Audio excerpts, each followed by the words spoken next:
We've returned once more for episode 3 of Falcon and the Winter Soldier for the third burp in this series. Episode 3, The Power Broker. Halfway. We're halfway now. Halfway. Is it really only 6? Jeez. Yeah, I think they said only 6, which sucks, but 6 or 9, I think. But yeah, I think it is 6. But yeah, it's a good episode. I enjoyed it a lot. I'd have to agree with that. It was really well done. Yeah, a lot. I liked a lot of the dynamics between characters and stuff. It was a big episode focusing on Bucky and Falcon. Which is what we pay to see.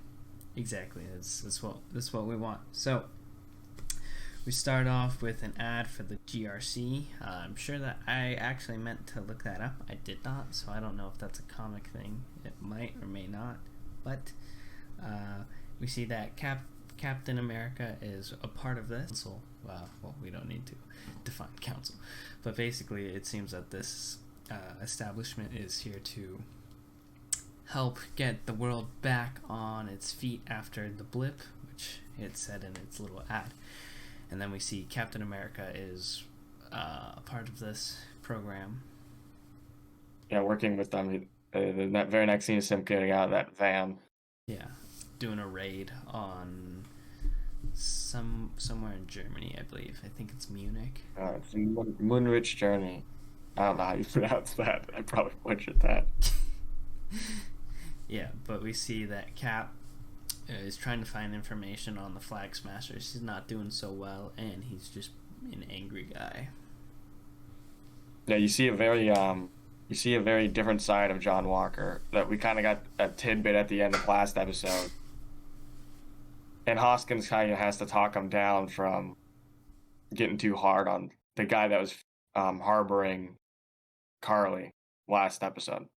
Yeah, so, and it's interesting, you learn a lot from him just saying, "Do you know who I am?"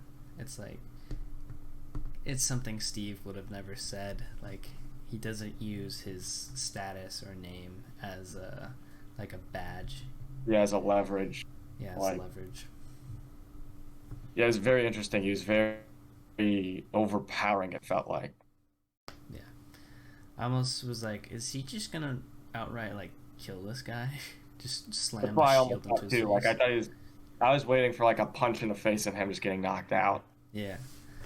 So, we're starting to see the downfall of Captain America into the U.S. agent.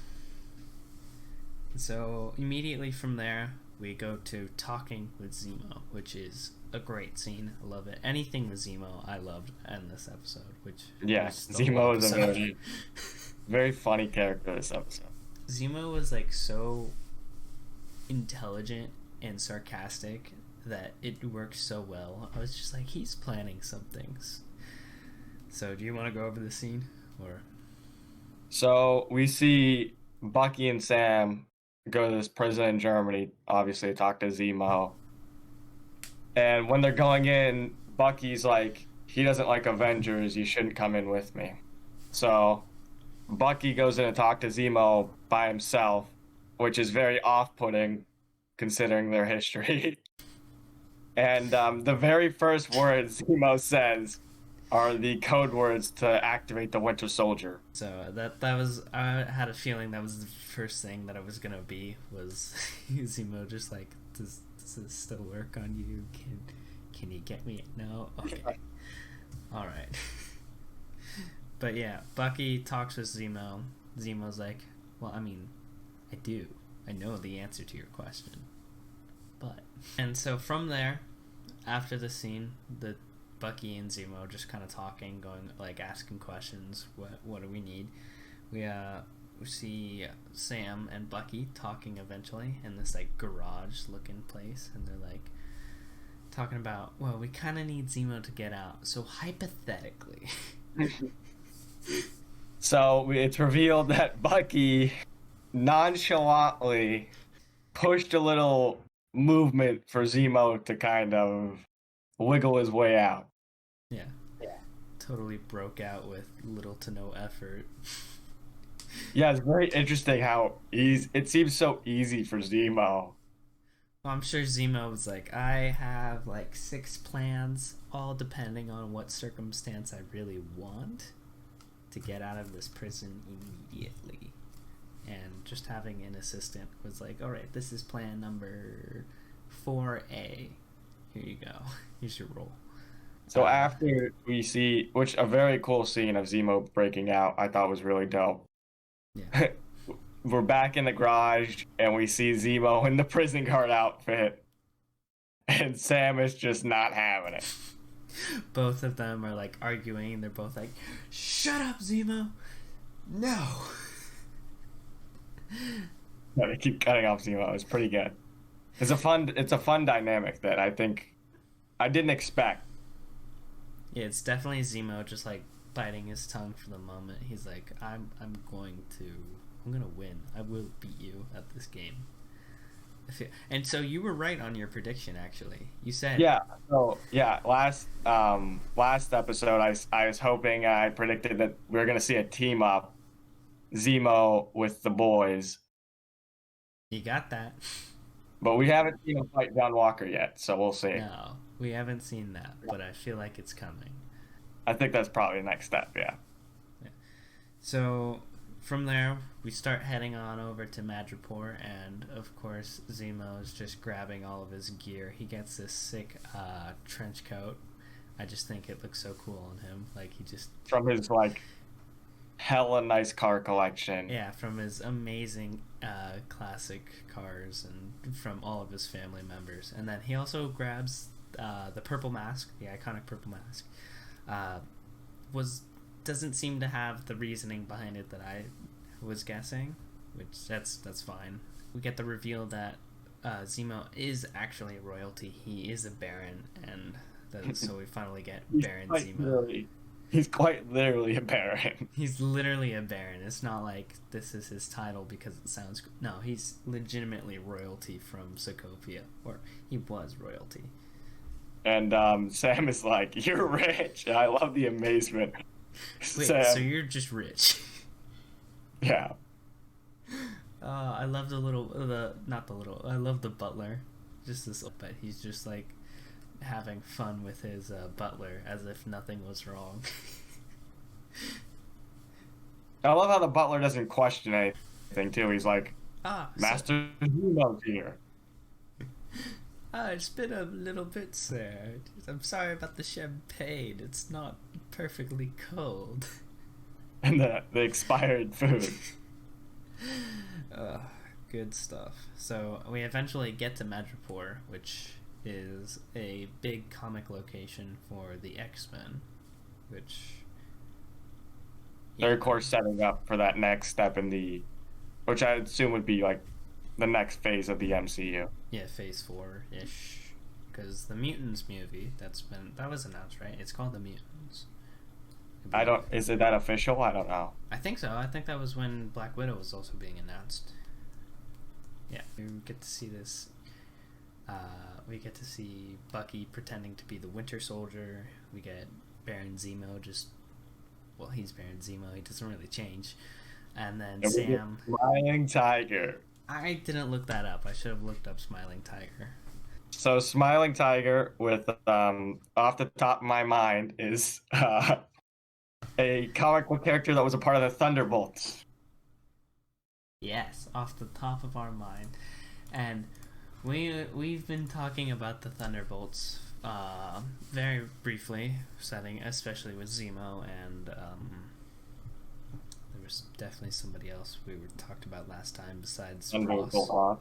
Yes.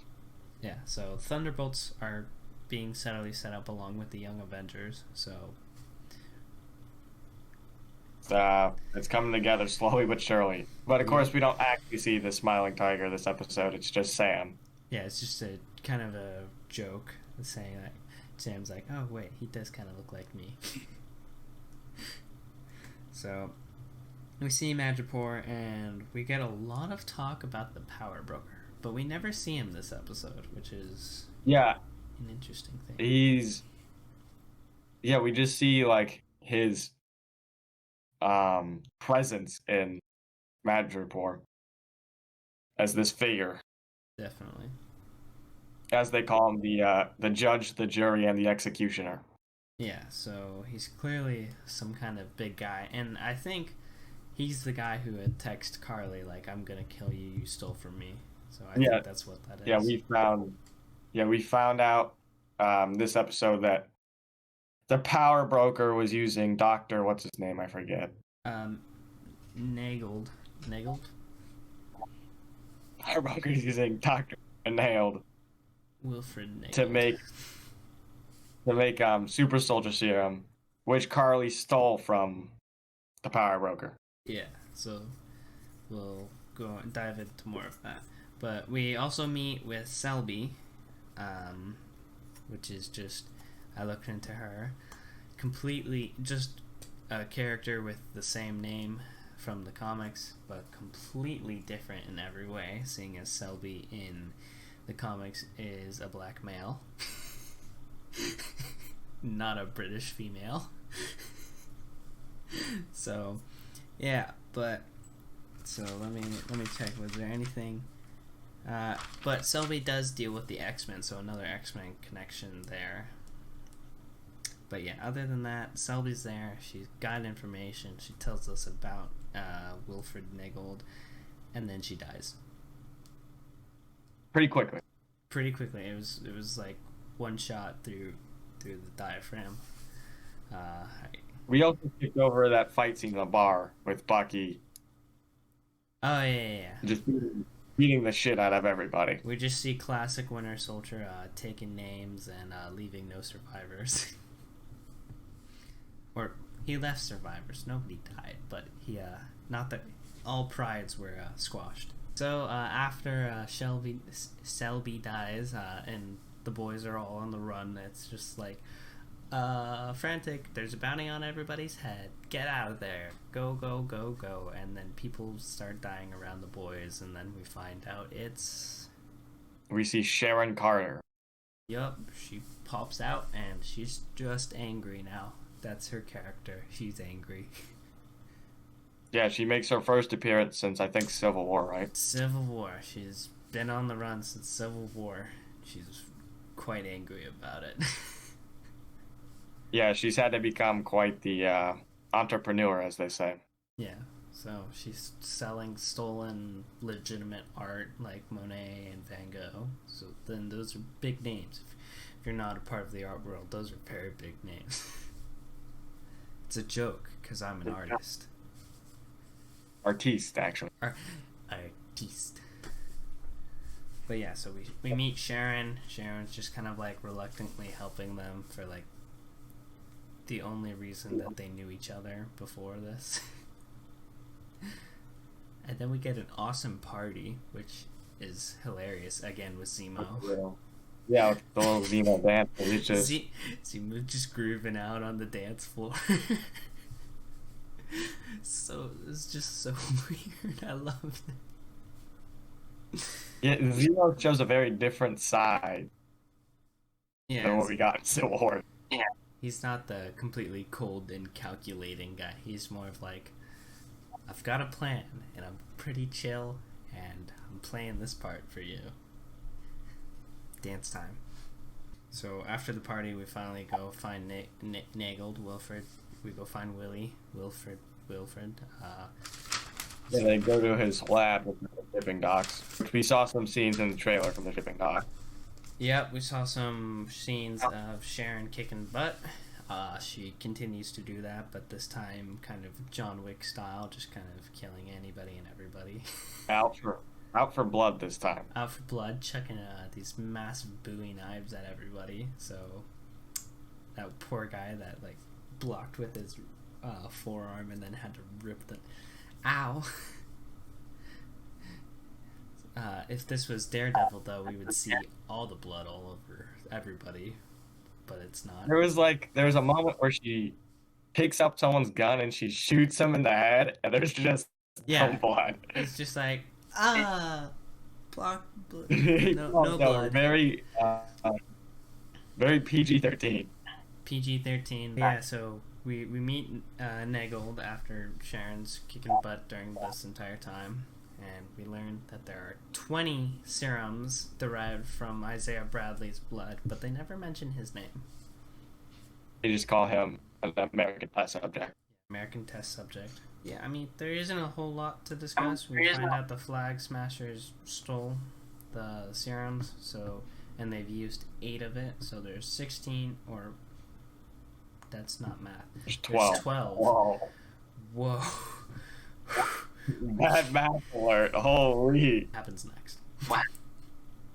What happens next is Zemo is kind of fed up with this shit, and he kills the doctor. Yep, kills the only man who can replicate the serum, and then everything goes wrong. As he says, his mission is to end the super soldier serum.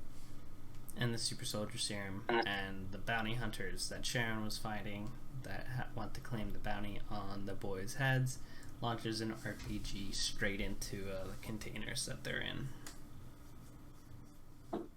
Then the lab goes kabuki.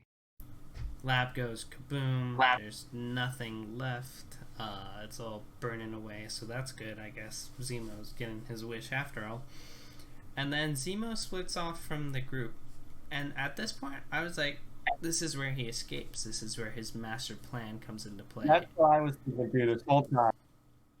When we see Zemo fight before, he doesn't have the mask on. And then all of a sudden in this scene, he puts on the mask. And I thought this is like classic deviation from, to be able to deviate the Zemo, the fun Zemo we were interacting with. And now we got this Zemo guy. Yeah. Bad and Zemo. Zemo. That's a callback. So Zemo clears a path for them.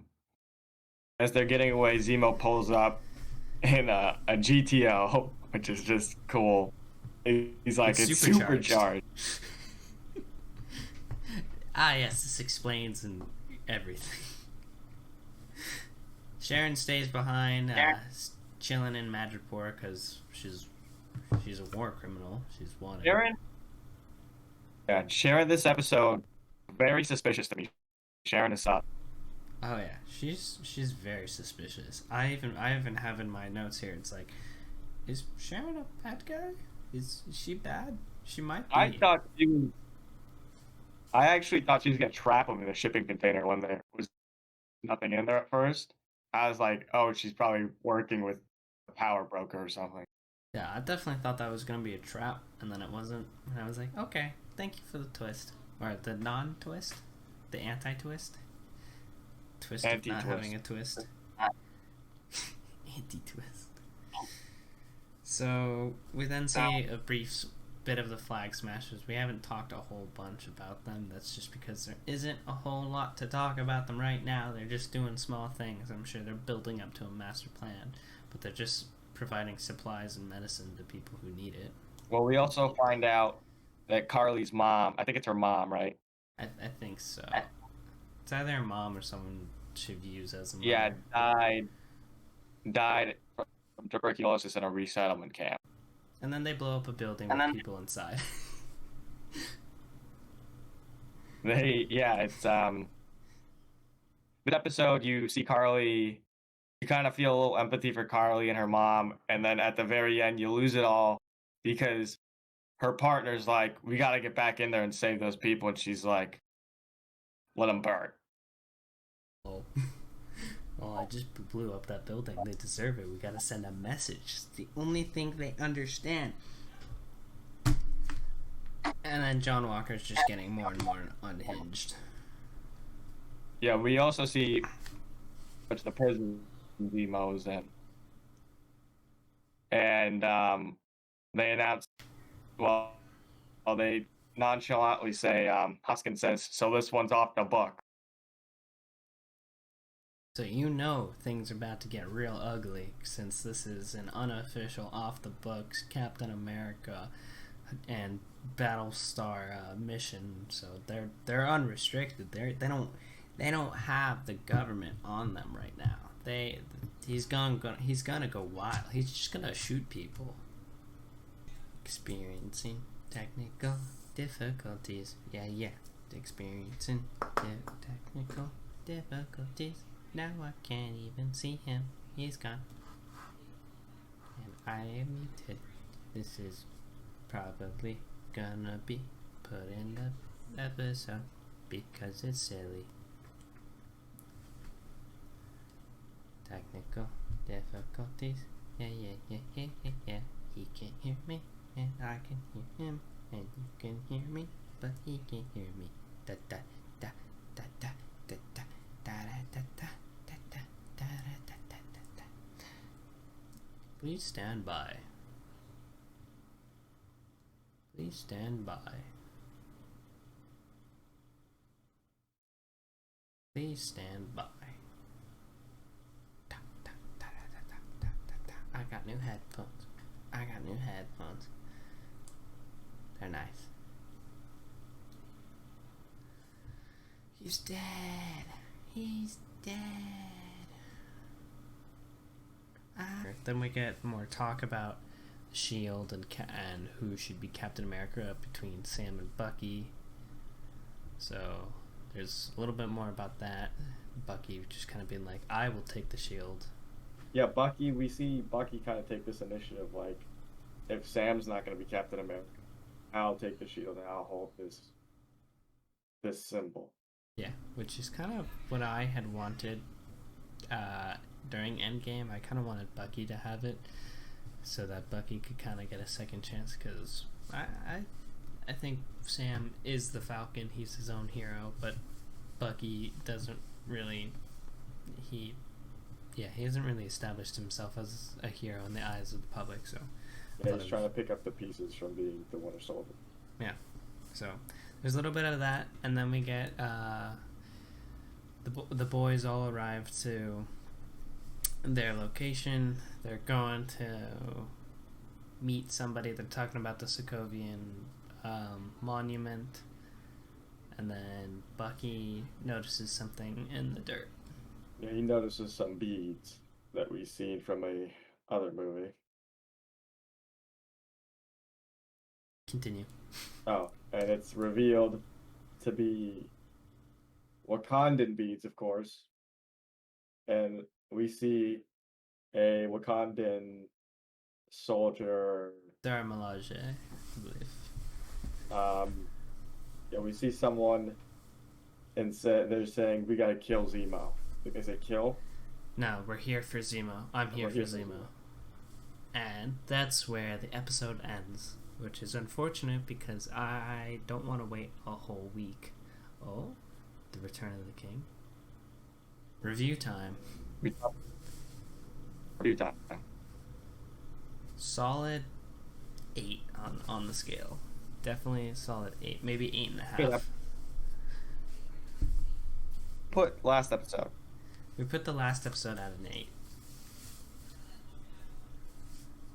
I rated about the same. This episode, yeah, got 8. Yeah, it's got good moments, good action. Not as much action as the last episode, but it's got intelligent, like, little schemes, and Zemo is just a pleasure. A lot of setting up, I think, for this climax we're about to hit. Yeah, so we're getting into the last couple of episodes. Last bit of setup should be this next episode, and then a bunch of payoff the last two. Probably. Hopefully. Like, Sam's gotta get the shield. That better not be like the very final moments of the show, is the two of them practicing with the shield. Oh, because they did that for WandaVision. They showed bits of the very last episode in the trailers. Oh, they better not. I'm sure we're gonna be writing up things for now. Yeah, so I mean, we kind of went from review to prediction right there, and like, that's fine. I'm gonna stick with that. I'm really hoping we see Zemo with the boys fighting John Walker. And I don't just want to fight, I want to see him just get obliterated. Oh, poor John Walker. Actually, PSA, do not send death threats to an actor for playing a character you do not like. That's not cool. Other than that, predictions, I think Zemo's got a master plan. He's got some kind of twist. The Flag Smasher's gonna do something stupid. I think we'll knock out the Flag Smashers and John Walker very quick, and I think it'll very quickly turn to a Zemo villain. Zemo is gonna come with something. I just so he puts me on edge during this whole episode to make me think that he's got something big. Yeah. So I would love to see, like, I feel like there's gonna be the collapse of not only the Flag Smasher syndicate thing, but also the collapse of the mental state of John Walker. And his becoming like the only way forward is complete and utter violence and submission. Yeah, he's obviously going down a very steep hill. Very quickly, and his brakes are wearing out. Yeah. And thanks for watching. Cole, you have a catchphrase you want to say or something? Or Comic Conquest. there we go. Get it in every episode. Alright. And goodbye.